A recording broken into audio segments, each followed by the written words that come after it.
The Athletic.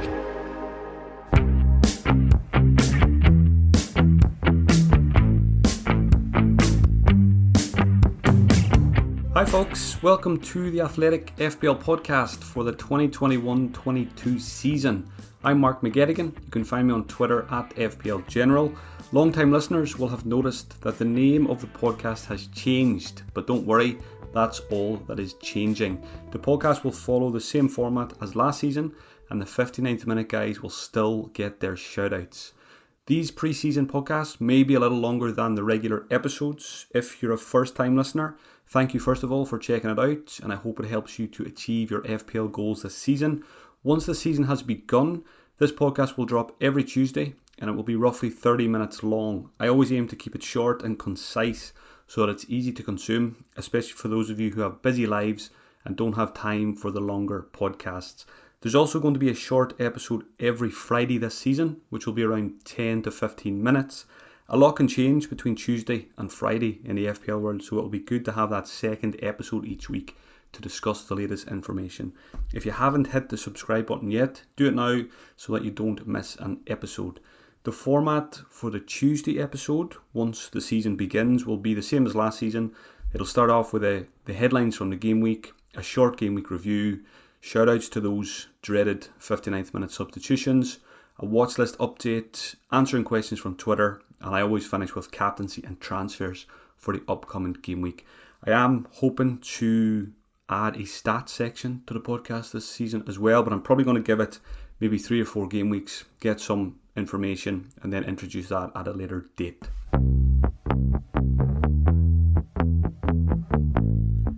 For this episode, what I've done is I'm breaking it into 2 parts. The first half is going to be 10 tips for FPL Success, and then the second half is going to be questions from Twitter. So I've picked out about 7 or 8 of the big burning questions from Twitter, and I'll cover all of those in the second half of the podcast. So first of all, 10 tips for FPL Success. So this is, having played the game for a long time now, I don't know, well over probably 16 or 17 years at this stage. You pick up plenty of advice and tips along the way. So I've picked out 10, just sat down this morning, off the top of my head, came up with 10 to share with you going into the new season. It's always a good reminder for myself as well to do this before each new season. So I'm going to try and take as many of these into the new campaign myself as well. So tip number 1, play it safe for game week 1. So this is all about avoiding punts and risky picks in game week 1, because you don't want to buy players or pick players in game week 1 that you end up having to transfer out very quickly afterwards. So when I'm picking a game week 1 team, it's very boring. I go for proven FPL assets only. I focus on the 90-minute men. So I'm going for players who I know I can trust will be on that team sheet on the first weekend of the season and who are likely to play 90 minutes. We don't have any data from the season to go on. So the main thing I go on for game week 1 is fixtures. So the first, 2-3 game weeks, I'm looking at which teams have nice runs. Aston Villa comes to mind. Liverpool have a nice start as well. So mainly I'm fixtures when it comes to picking a game week 1 squad.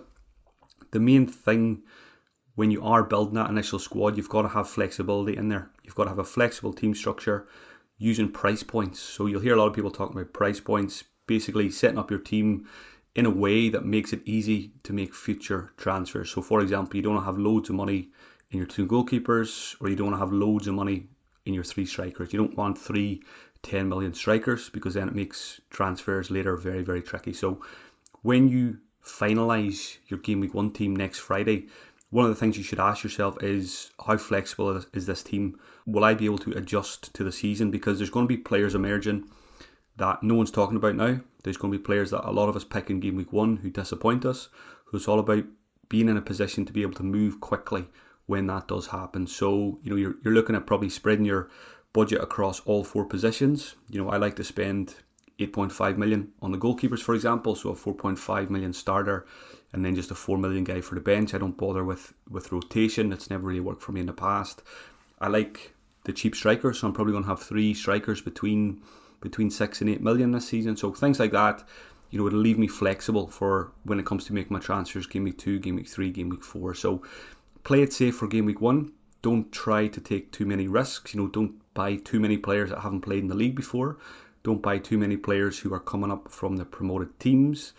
I always say, I'm going for proven FPL assets only, but like any rule in FPL, you've got to be flexible as well. You might find one or two new players to the league or promoted players make it into my squad, but it definitely won't be any more than that. Players like Tony might make it. Players like Sancho are in my thoughts. Sancho's probably not going to make it. I'm probably just going to go Bruno. But when you see my team for game week 1, there won't be any surprises. So it's the famous old saying, it's a marathon, not a sprint. I like to think of myself at the start of the race with 8 million or 9 million other FPL managers. There'll be about 1 million managers who try and take off sprinting in the first game week or two. I'm happy to let them go, see how they get on, and then reel them in later in the race. So yeah, for me it's play it safe game week 1, don't take too many risks. Tip number 2 is fix the weakest link when making a transfer. So when it comes to making a transfer, always focus on the weakest area of your squad. It's very tempting in FPL just to bounce around the big hitters and focus on making exciting transfers, but never ignore the weak areas of your squad. For example, if you've got 2 defenders who are not playing due to injury or just haven't dropped out of the team for whatever reason, you've got to focus on that, because you don't want to end up some weeks only being able to field 1 or 2 starting defenders. So fix the weakest link when you're making a transfer. A couple of notes I've written down beside this one. I aim to make as few transfers as possible. So I'm going into the season now with the mindset that I want to make as few transfers as possible. In my head, I would like to make about 40 in an ideal scenario. I think I made 49 last season, so I want to bring that right back down. Last season was a bit of a throwaway anyway, because it was the COVID season. In terms of hits as well, I don't want to take too many, possibly minus 20 over the course of the season, so that would be 5 hits. My first thought each week, once a game week is over, and when I'm looking ahead to the next game week, one of the first things I always ask myself is, can I bank a transfer this week? Because I think the most natural reaction of a fantasy manager is, what transfer am I going to make this week? But you should always ask yourself as well, is there an option here to bank a transfer so that next week I've got those 2 free ones? Because I always think if you can arrive on a Friday night with 2 free transfers with an extra week of information, I always think most people on a Friday have 1 free transfer. If you've got 2 free transfers, it puts you in a very powerful position. You can be more flexible with your transfers. And so this season I'll be aiming to bank as often as possible, which has served me well in the past. And a line I always use, if you manage your squad well from week to week, you shouldn't have to take many hits. I'm a manager who doesn't like to take hits because I think it's hard enough to get points in FPL without throwing too many of them away again. If you take a -4, the way I think of it is you're throwing away a goal from a striker or a clean sheet from one of your defenders, and we know how hard it is to get those in the first place. So I always think if you manage your squad well by focusing on the weak link as often as possible, most Fridays or Saturday mornings you shouldn't have to go for your -4 or your -8. So that's what I'll be doing this season, avoiding hits as much as possible. The key to that is managing my squad well from week to week. Tip number 3, be patient. Now, there's lots of different ways you can be patient in FPL. One of them is giving players time to deliver, also not making rage transfers when things don't go your way. So talking about giving players time to deliver, you'll often see on social media, someone will buy a player, they'll give them 2 or 3 weeks, they'll get 3 2-pointers and they'll get sold. And then you'll see them on Twitter on the 4th game, crying, shouldn't have sold that player, he's after getting 15 points. So obviously you've got to judge it on a player by player basis, but usually in FPL, not so much in game week 1, but let's say halfway through the season, if you buy a player, you've done your research, you've looked at the fixtures, you've looked at the underlying numbers, and you've probably watched the player as well. So you're buying them for a reason. And if it happens in the first 2 or 3 games that they don't get the points that you're expecting, be patient, because as long as the numbers are still good, if they're still passing the eye test, just because the FPL points are not there, you've got to be patient, give the players time to deliver. And again, that kind of fits into my strategy of not making too many transfers, because if you go in with a mindset of trying not to make too many transfers throughout the season, it forces you to be patient with those players that you bought for a reason. And quite often that just rewards you. It might be the 4th, 5th or 6th game before they start getting you the points, but quite often they do, because like I said, you've done your research, there's information to back up why you're buying that player. So don't be too quick to get rid of them if they don't deliver in the first game week or 2. No rage transfers is an obvious one. If you have a bad game week, or if a player really annoys you, don't log in on a Saturday night or a Sunday and make your transfers out of rage. Step away step away from that big red button and just come back Wednesday or Thursday when you've cooled down a wee bit and you've still got your free transfer in your back pocket, because things do change very often during the week anyway, and you could regret making that emotional transfer on a Saturday or a Sunday. I've noted down here as well, if you're like me and you like to wait for all the information before making a transfer or two on a Friday night, stick to that. So if you're a patient manager, stick to it. And on the flip side, you've got to play the game the way it suits you. If you're someone who likes to make early transfers, by all means do that, but you've got to do what's right for you and what makes you comfortable throughout the season. One note on that, I am a manager who traditionally has always waited until Friday night to make my transfers. I like to have all the information from Friday's press conferences, but often it just takes me the full week to really 100% decide on what I want to do. So I like giving myself that time to think over things throughout the week.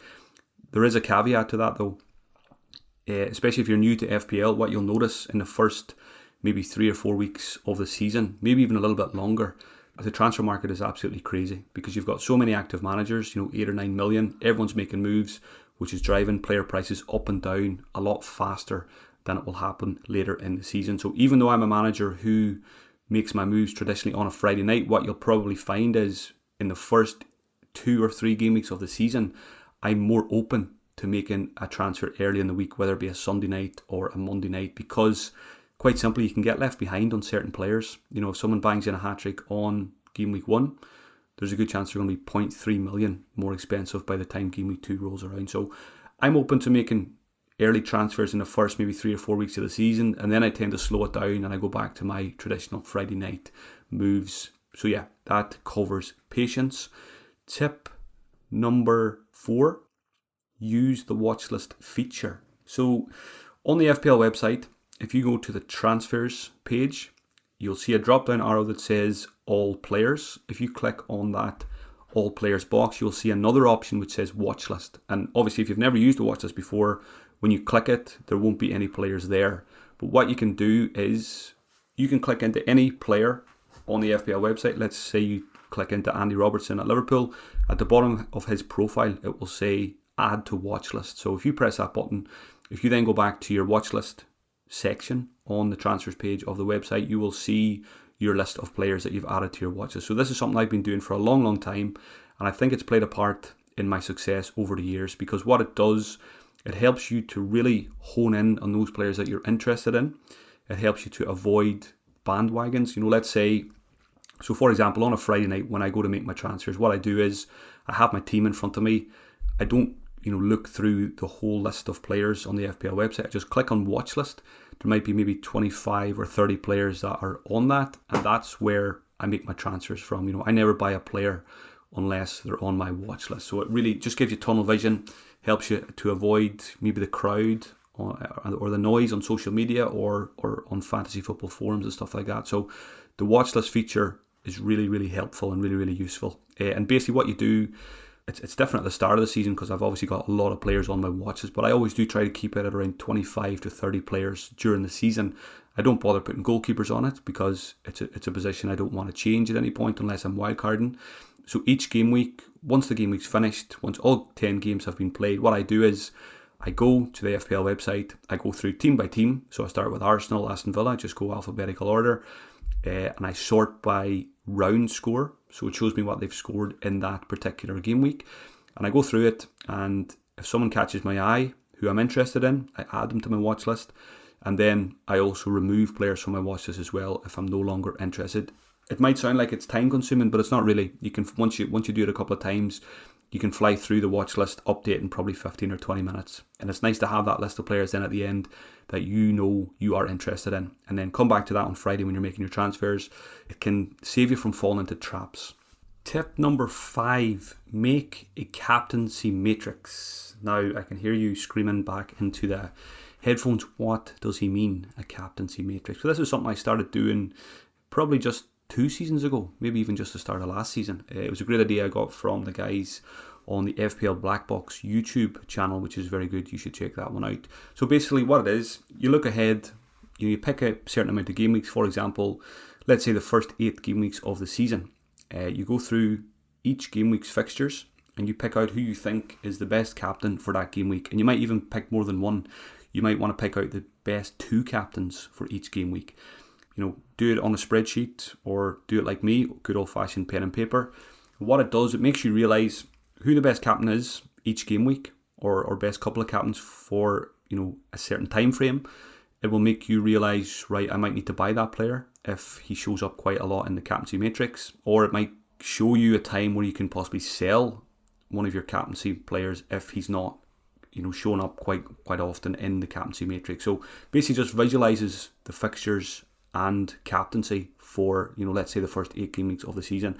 I think what I found with this one is it's quite easy to make a captaincy matrix to begin with, but I think the key is to continue updating it throughout the season. So let's say do the first 8 game weeks, then once you get closer to game week 9, do maybe the next 8 game weeks, and just make sure you do it all season, because otherwise you'll end up just going back to maybe how you done captaincy before and maybe fall into old habits and old traps. So what I found last season was captaincy for me was a strong part of my game, and I think a lot of it is down to the captaincy matrix, because what I found last season was I probably spent less time picking my captain each week than I've ever done before because of the matrix. The matrix basically made up my mind for me most game weeks. Usually I would just arrive on a Friday, wouldn't bother doing any research into my captaincy options, and usually I would just go to my matrix and just go with the one that I picked. I made the matrix maybe 4 or 5 weeks before, but what you'll find is it very rarely changes the captaincy matrix, because it's most likely going to be the big hitters, the best players in the game, and they're going to have a good fixture. The fixtures are not going to change. So that's what I did. I gave captaincy very little thought last season. Stuck to the big guys, Salah, Bruno, Harry Kane. Didn't sway from those 3 much all season, and I think I'll be doing the same again this year. I've looked at it. I haven't drawn it out yet, but I've had a quick look at what the matrix might look like for the start of this season. I think Salah will be probably 4 of the first 6 game weeks, which is why I want to own him. And then I like Bruno Fernandes for, I think it's game week 3 and game week 4, when Salah's got some tricky fixtures. So that's why for me, Salah and Bruno are just easy picks because of the captaincy this season. Now that doesn't mean Bruno is 100% locked into my team, which I will come back to in the questions section. But yeah, now that you've got a bit of time before the season starts, one of the most important things to do is look at captaincy. I always say captaincy should be at the heart of all planning you do in FPL.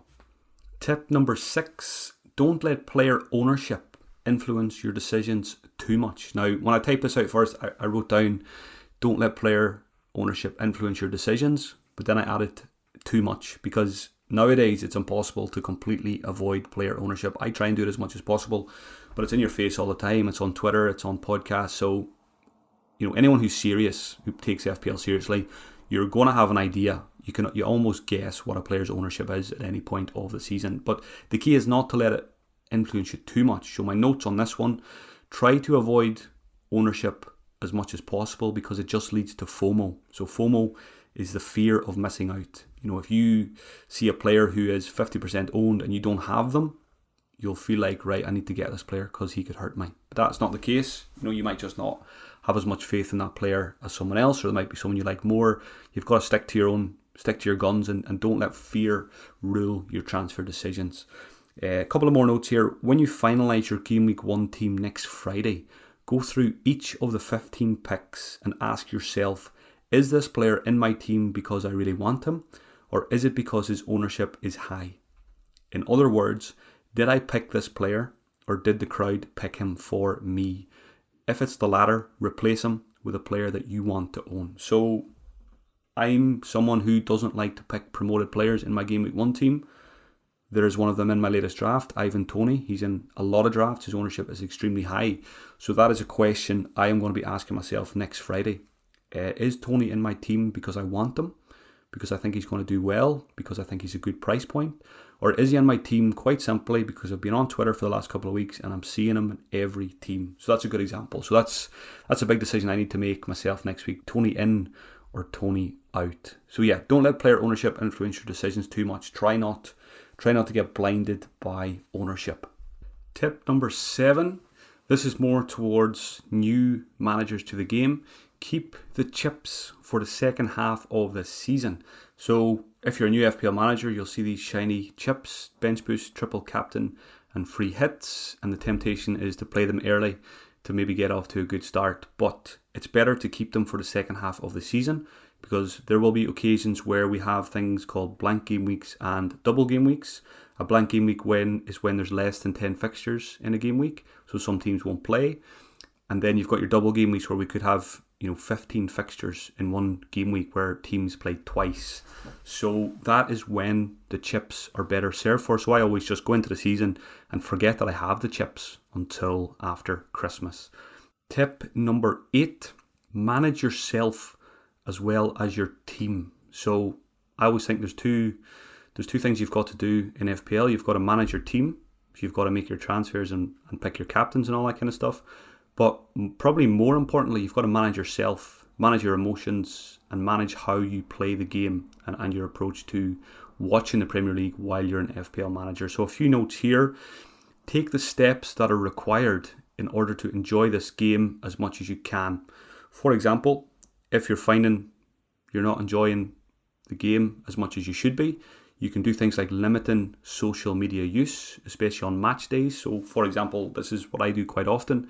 I switch off my phone on a Saturday and I just watch Match of the Day on Saturday night, because otherwise, if you sit down and watch every game right through, you're very emotionally invested. It's a roller coaster of emotion, and that can impact your FPL decisions in the coming days after that. If you feel like you're reading or listening to too much FPL content, step back from it. Maybe pick your favourite 1 or 2 podcasts, your favourite 1 or 2 articles, and stick to those if you feel like it's information overload. So managing the amount of information that is out there is probably one of the most important aspects of being an FPL manager nowadays. For example, if you're like me and you use Twitter a lot, you can do things like create lists. So create a Twitter list with maybe your favourite 40 or 50 Twitter accounts, so that you don't have to spend hours and hours on there. You can log in and within 10 minutes you've got all the information you need. Just mute accounts that you don't want to see anymore. I always think it's easier to mute an account rather than unfollow someone. If you don't want to upset them, just mute someone, then you don't have to see their content anymore. But lists are really good. I think it takes away those annoying adverts that show up on Twitter nowadays as well. If you have a list, I don't think they show up in there. It can take a bit of time to make a list, but it will improve your overall Twitter experience and your FPL experience.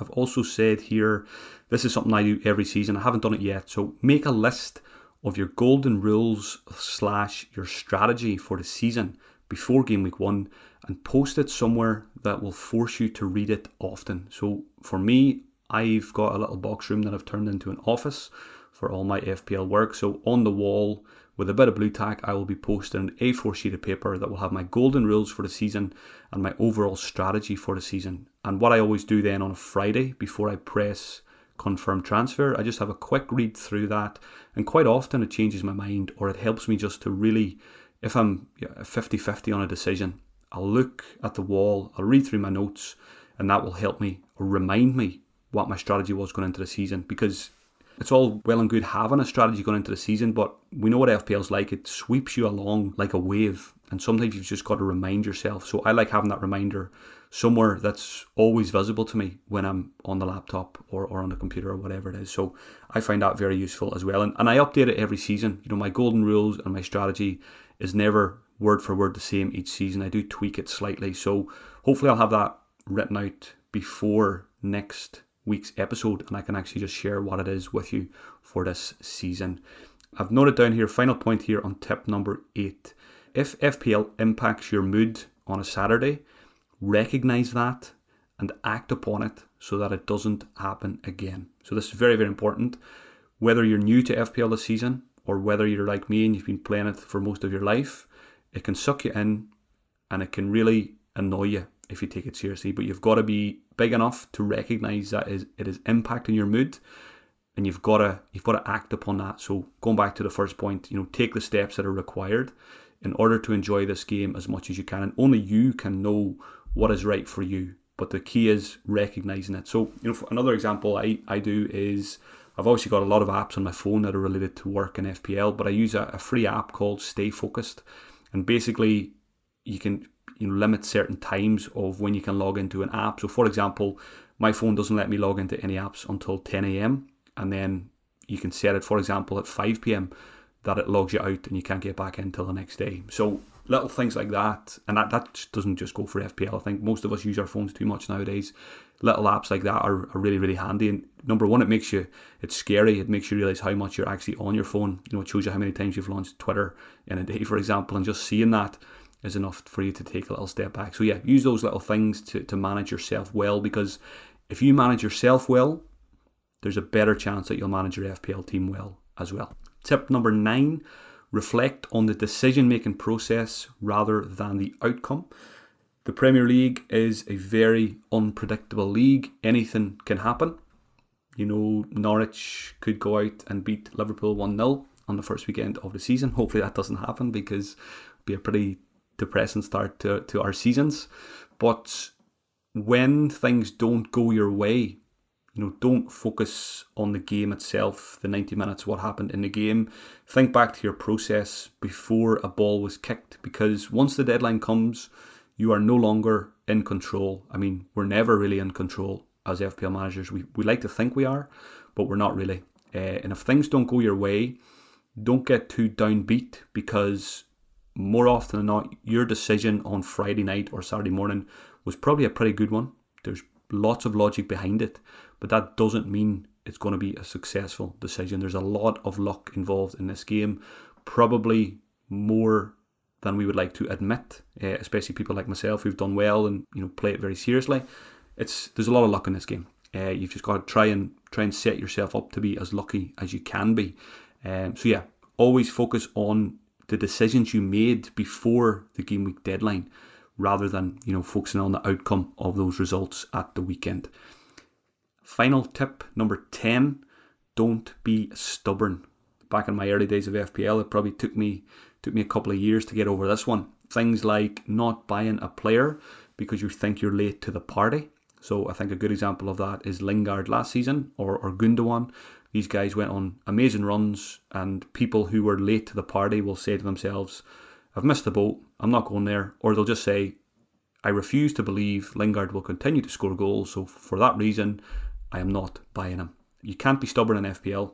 I always say as well, be prepared to swallow your pride if you have to, because I'd rather admit that I'm wrong and get a player in and start getting those points than be stubborn and just get left behind by the owners of that player. Another example on the flip side is not selling a player who's doing nothing for you. Things change very quickly in FPL. Players can look absolutely amazing picks for game week 1, but they could go 4, 5, 6 weeks doing absolutely nothing. I said earlier, be patient with players, but there comes a point, probably 4, 5, 6 game weeks in, if they're getting you 2 points every week, even if it's a player like Trent Alexander-Arnold or Mohamed Salah, you've got to be open to selling a player that you really like. So even if you go into a season thinking, I'm going to have this guy for 38 game weeks regardless of what happens, I don't think you can do that, because any player can have a disappointing season, and we don't know who those players are yet. So if a player is letting you down and getting you 2 points every week, it doesn't matter if it's Trent, if it's Salah, or anyone else, always be prepared to sell a player. Nobody is ever 100% safe in your FPL team. That's the way you should approach it.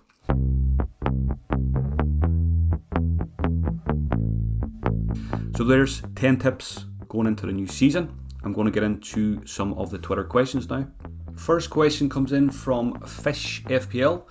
Is it worth starting with a Chelsea and a Man City player so that you don't need to book transfers in early doors? So again, if you're new to FPL, you'll hear people on podcasts and articles saying, don't book transfers in. That just means, not getting a player, but you'll probably have to get them later. So is that a waste of a transfer, or should you just get them in initially? So my thoughts on Chelsea and Manchester City to begin the season are one big word, capital letters, starts with R, rotation. So, towards the end of last season, I got rid of all my Man City players, and it was great not having to sweat over Pep's team sheet, but I replaced them with 3 Chelsea players, and it was even worse.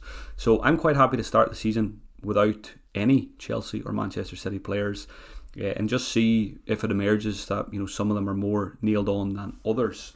So yeah, from my latest draft doesn't have any Chelsea or Man City players, and I think it's probably going to stay that way. I know they're 2 great teams.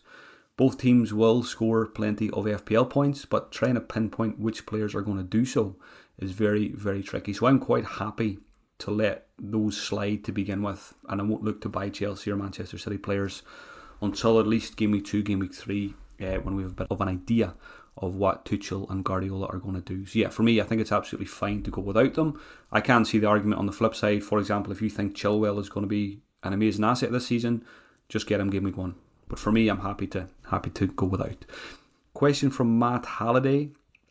How will you consider Kane for game week 2 at home to Norwich if he moves to and trains with Man City before the game week 1 deadline? So yeah, this is obviously the biggest question mark we have as FPL managers going into the season is, who is Harry Kane going to be playing for?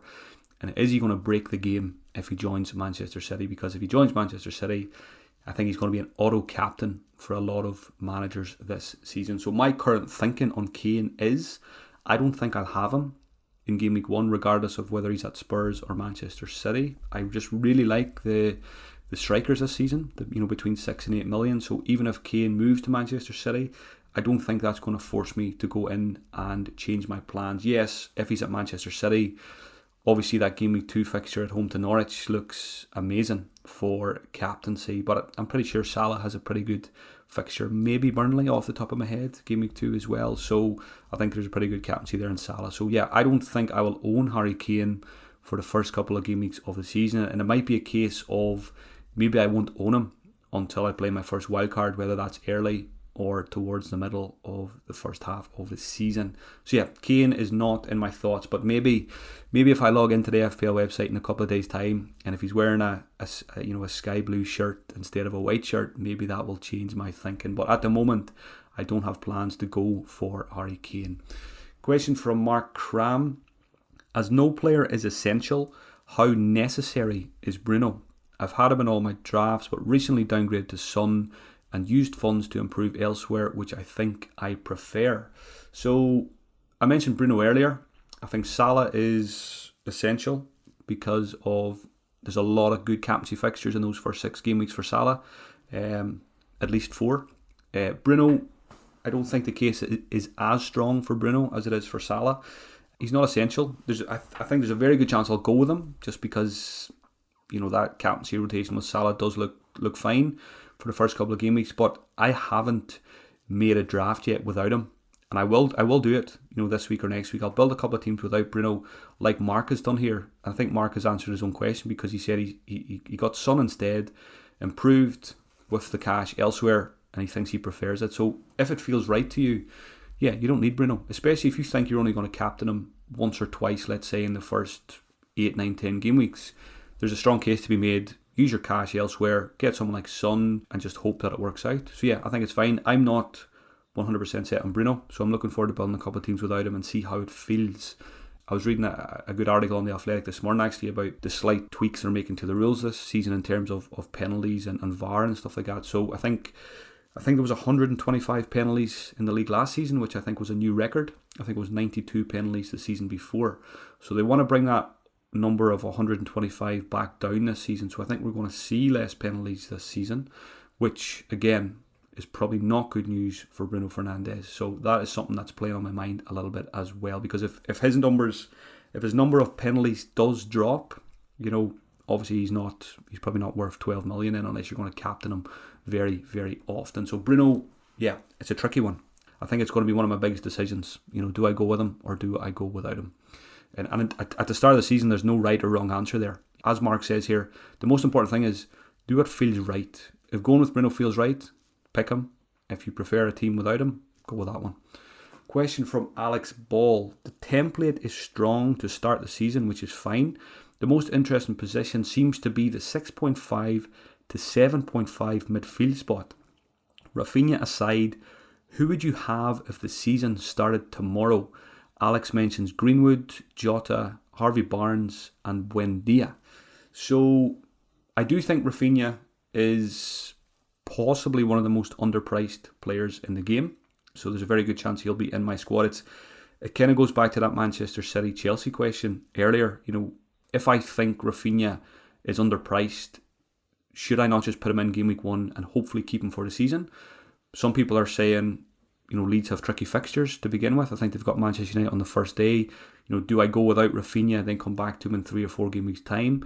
You're kind of booking in a transfer. Maybe you could use that transfer on someone else in game week 3 or 4 if you go with Rafinha in game week 1. So I do think Rafinha will be in my game week 1 squad for those reasons. I don't mind Fixtures too much when it comes to Leeds and Rafinha because I think they can trump Fixtures. They're a very, very good side. They can score against anyone. So Rafinha is my favourite in the 6.5 to 7.5. Of the others I mentioned, Alex asked me who else would be in there Rafinha if the season started tomorrow. So I just had a quick look at the latest draft I made, which was a couple of days ago. Rafinha's in there and Buendia is in there as well at Aston Villa. And I think I like Buendia regardless of whether Grealish stays or Grealish goes. Really good player. He had amazing underlying numbers when he was in the league before with Norwich. He, in terms of chances created, he was right up there. So yes, Buendia is a promoted player, but I'm more open to buying him because he's been in the league before and he did well, and he's obviously a fantastic player. So I like Buendia to begin with. So if I was gun to my head here, I would say Rafinha and Buendia to start the season, probably in a 3-4-3 formation with Salah and Bruno. Yeah, so you're looking at Salah, Bruno, Rafinha, Buendia. That's my current midfield 4 in a 3-4-3 formation. I like Greenwood. I think Rashford has finally gone and had the surgery, so I think that's probably increases Greenwood's chances of getting game time. I know Sancho's there now as well. I still think Greenwood will be a rotation risk player, which puts me off him. Jota, same reasons, rotation risk, so I'm probably going to go Robertson instead. Harvey Barnes coming back from injury. Leicester, could use a few different systems this season. Will Harvey Barnes be in every system? I'm not 100% sure. I think there's some slights over Leicester because of signing Daka and stuff like that. Maddison will be coming back in, so Barnes maybe eased back into it after being injured, so that puts me off him to begin with as well. So yeah, Rafinha and Buendia. There's just two more names I'm going to throw in here. Not too many people are talking about them. Pepe at Arsenal, 7.5. I wouldn't start the season with him, but I would add him to the watch list because he could be underpriced. And I like Zaha as well. Zaha under Patrick Vieira, maybe he could be a very good option. Zaha's one of those that kind of ticks the box for game week 1. He's proven in the Premier League. He's a proven FPL asset. And he's always got the potential of doing well. I think he started the season really well last season. I remember him scoring a goal or two against my Manchester United in the early game weeks of the season. So Zaha and Pepe, two more to consider there as well. But definitely Rafinha and Buendia are winning the race for me in that price bracket. Question from Jock FPL. Is Smith Rowe a viable enabler or is he a transfer waiting to happen? So Smith Rowe, very, very exciting prospect, I think, at 5.5 million. Getting the number 10 shirt, getting a new contract. He's just a really good player from what I've seen last season as well. So I've got high hopes that Smith Rowe will make that place in the Arsenal team his own this season. If he does, he's going to be in probably every FPL team at some point. But the way I'm looking at it to begin the season is I don't think we need to get him to begin with because first 4 fixtures, Brentford, okay, great fixture to begin with, but then it's Chelsea and Manchester City, game week 2, game week 3. So I'm quite happy to wait, watch and see, does Smith Rowe start those first 3 games? If he does, then game week 4, Arsenal play Norwich. So I've kind of earmarked that one as a potential transfer in for Smith Rowe game week 4. I think it's just easy because you can just, you just buy yourself the time by not going from in game week 1. If he starts all 3 of the first games, then it's an easy transfer in whenever you can do so, whether it be game week 4, game week 5, or whatever. Like Jock says here, it could be a transfer waiting to happen if you decide to go for him in game week 1. Even if you just put him on your bench, which I don't think you do. If you're going to go for him in game week 1, I think you've got to start him against Brentford. But it could be a case of, he starts one game, benched on the next game, 60 minutes in the next game, and then you're thinking, right, shouldn't have got this guy, transfer out. So yeah, I think it's better just to wait on Smith Rowe till around game week 4. Then we can be much more confident that he's going to be a good asset this season. Question from FPL Fledgling. Is 4 at the back a viable strategy? Fledgling currently owns Trent, Robertson, Dean and Shaw and thinks they have a huge upside considering their good run of fixtures. Absolutely. 4 at the back is certainly viable this season. It's always viable, but I think this season it does look pretty good to begin with. I'm in a 3-4-3 formation at the moment. I will be building drafts between now and game week 1 that are 3-4-3, 3-5-2, 4-4-2 and probably 4-3-3 as well. So I could end up on 4 at the back myself this season. I'm pretty set on Trent and Robertson. I really like that double up. So it's a question of, do I put one more with them in my back three, or do I add 2 more? So yeah, absolutely, 4 at the back is something to consider. Final question I will tackle for this week is from Anthony.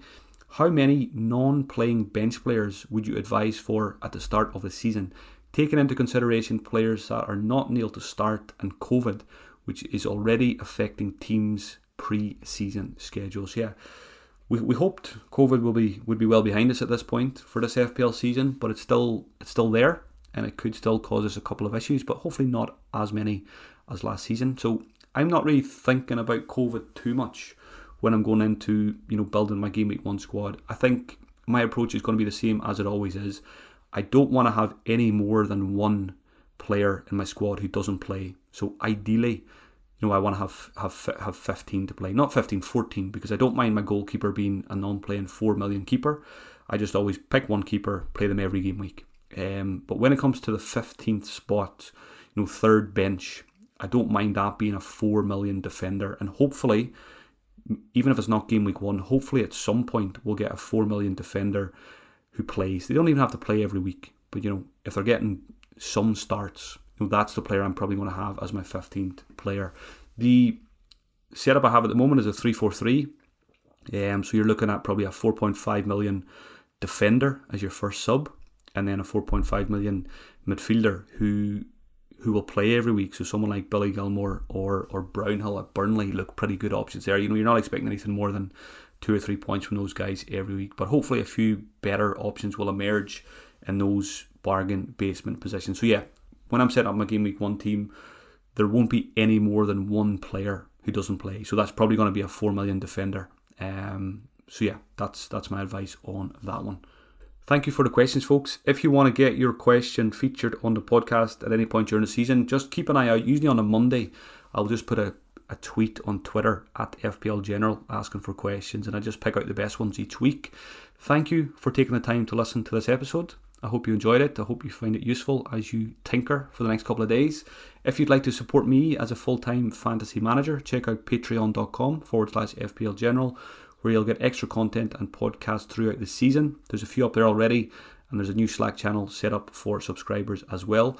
Have a good week, folks. Happy tinkering, and I'll be back next Tuesday with a Game Week 1 preview. The Athletic.